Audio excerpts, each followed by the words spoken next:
Hello, today I'm going to be reading you a story. This is the Story of Rodo.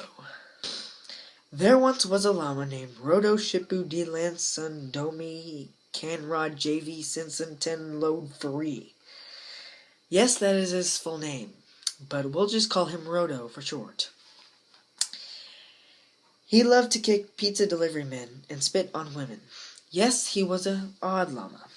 He had 57-foot legs, so people were kicked a lot. Rodo also hated goats. Goats probably had the worst time with Rodo. He kicked, spit, and ate them. So everybody that had goats kept them in a bomb shelter so Rodo couldn't get them. One day the president made a decision. Get rid of that llama. So they evacuated everyone in the city. They surrounded him with TNT and was about to light it. ... Remember when I said he had 57-foot long legs? Well, that helped him out a bit. He simply stepped over the wall of TNT and went to terrorize more people and goats. So they brought tanks and helicopters and soldiers. They advanced on the llama with great force. He looked helpless, like he didn't even have a chance. But Rodo had some tricks up his sleeve. He was a super llama. Yes, a super llama. And I bet you know what Superman can do. Rodo could do all that too.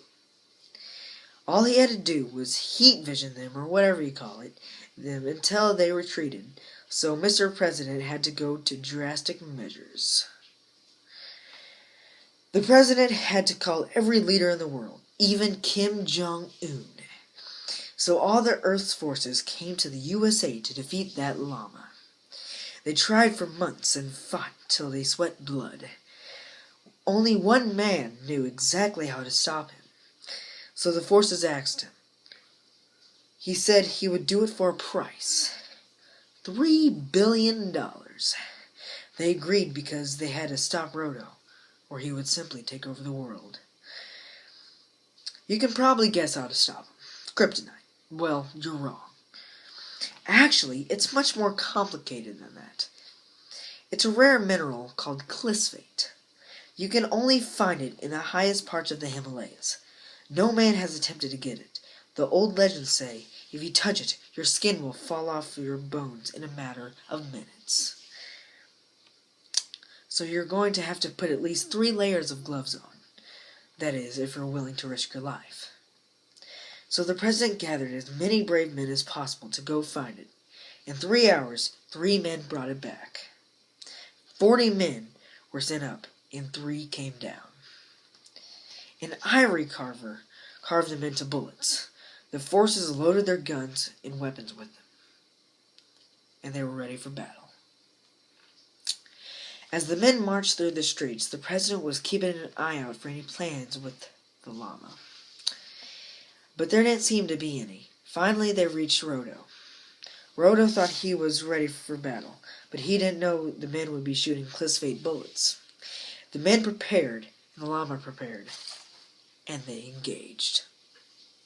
The first shot missed, and Rodo laughed. He kicked 50 men to Kansas, so then more fired. 1 bullet hit Rodo in the hoof. Rodo cried out in pain. Ah! He had no idea how they could have possibly hurt him, and when the next bullet came, he looked closely. He realized they'd been firing clisphate bullets. He knew that weakened him. Since he was a super llama, he could dodge them faster than they came. All the bullets were missing, and they started realizing that they needed something much faster. But they didn't have anything faster, so they would have to use the element of surprise. While Rodo was dodging bullets, and as the ammo was running low, they would have to bomb him. While the men were retreating, they brought a stealth bomber and gave it to him. And no, they didn't forget to use clisphate. They put some of that in with gunpowder. Some men died from the explosion, but in honor for the world. And gladly it got rid of Rodo. They made a memorial of the llama in the middle of the town to remember this day, when for once in a lifetime, or two, all the world's forces joined to defeat a mad llama. The end. By Andrew Bloom. Yours truly.